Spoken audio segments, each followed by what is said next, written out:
Hi, friends, I'm Gloria. Welcome to Design Thinking and Global Communication. This is an EMI course, so I'm going to conduct the class entirely in English. And if there is anything you don't understand, please feel free to let me know, and I will try my best to help you. Before we get started, did you notice the question here? How might we make a newcomer feel that they belong? Okay, and that question is really the heart of this course, because we are not here just to make beautiful posters or fancy apps. We are here to notice a real communication problem. We are here to understand the people involved, and we are here to design something that actually helps. And since this is our week 1 orientation, I'd like to give you a quick experience of the first step in design thinking, and that is empathy. Before we talk about design, think about your own experience. Have you ever walked into a place that had no idea what to do next? Maybe it was your first day at a new school. Maybe you were traveling. Or maybe you were in a restaurant where the system was completely unfamiliar to you. And now imagine saying this: I could read the signs, but I still did not know what to do. So, what was the real problem? Was it language? Was it culture? Was it service design? Or all three? You can choose one answer in your mind.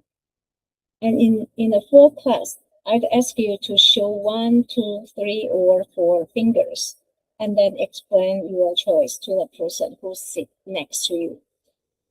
And the key point is this: a communication problem isn't always a vocabulary problem. Sometimes the words are clear, but the experience is still so confusing.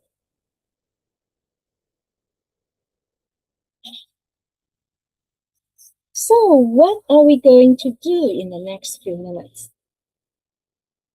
By the end of this lesson, you will be able to do 3 things. First, look at the problem from the user's point of view. Second, turn an observation into an insight. And third, write one how might we question. And don't worry, you don't need to code. You don't need any special software. And you definitely don't need a perfect answer in this classroom. All you have to do is begin by listening, and listen very carefully.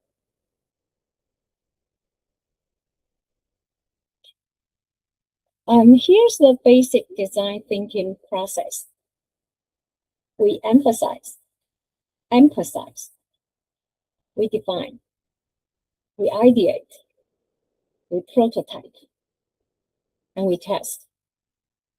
And in simple words, we listen, we focus, we imagine, we make, and then we learn. And today, we are going to focus on empathy. And what is empathy? Empathy means trying to understand what people do, what they say, what they might be thinking about, and how they may be feeling before we jump to a solution. This matters a lot in global communication, because 2 people may understand the same English words, but still have different expectations or levels of confidence. Now let's look at a quick example. Mary, Mary is a new international student. She wants to buy lunch on campus. And here's what she does. She checks the menu twice. She watches the students in front of her. Then, just before it's her turn, she steps out of the line. And here's what she says. I understand the words, but I don't know the ordering process. Now, what might she be thinking or feeling? Maybe she's worried about holding up the line. Maybe she's embarrassed to ask. Maybe she simply feels that everyone else knows the rules except her.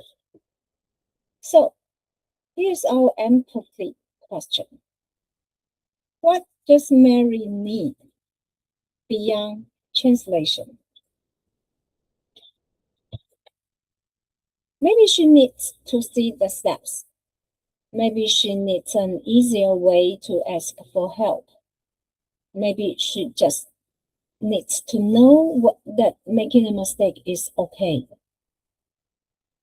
But at this point, we don't know.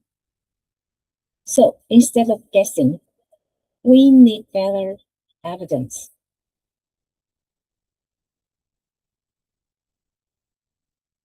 And this brings us to an important habit in design thinking.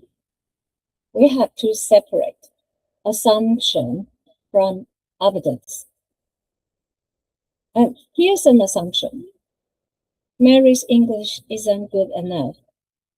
And that's a very quick judgment. It may not be true, but it doesn't tell us what she actually experienced. Now, here's the evidence. She can read the menu, but she hesitates when the process is unclear. And that statement comes from what we can observe and from Mary's own words. What does the difference matter? If we believe the assumption, we might just teach her more vocabulary. But if we look at the evidence, we might improve the ordering steps, the visual guidance, or the way step over their step, or the way the step over their help.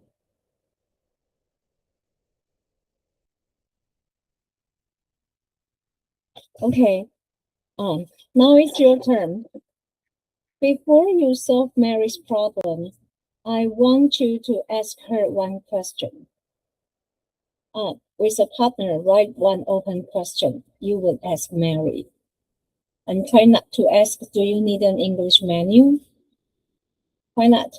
Because that question already assumes the problem is language, and it already suggests a solution. Okay, a better question might be like this. Can you walk me through what felt confusing? You could also ask, what were you expecting to happen? Or what would have made you feel more comfortable? Okay, now you have 60 seconds. Go. And in a real class, I will invite two pairs to share. As we listen to students sharing, we will check three things. Is the question open? Is the question neutral? And is the question focused on Mary's experience? Open questions will help us to discover things we didn't expect. And that is why empathy is more than being kind. It is also a kind of a research skill.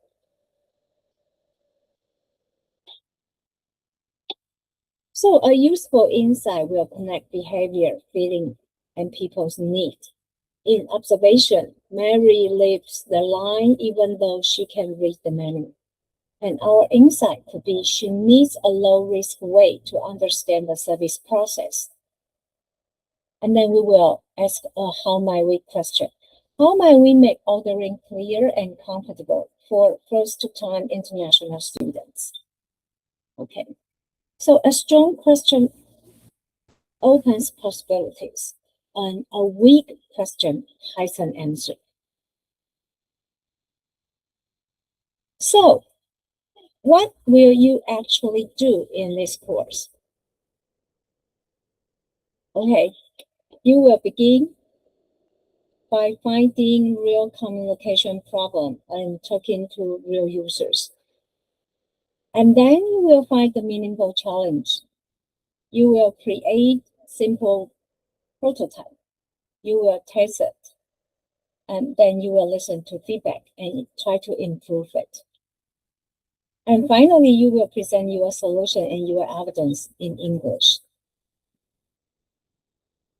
Therefore, your final project might be a bilingual visitor guide, an international student welcome kit, a service script, an orientation activity, or something completely different. And before we finish, I'd like to leave you with one final question. Who will you listen to before you design? And next time we're going to practice observation and interview techniques. So please bring one example of a confusing communication experience from your own life. And thank you. I'm looking forward to creating and learning with you. See you next time. Bye-bye.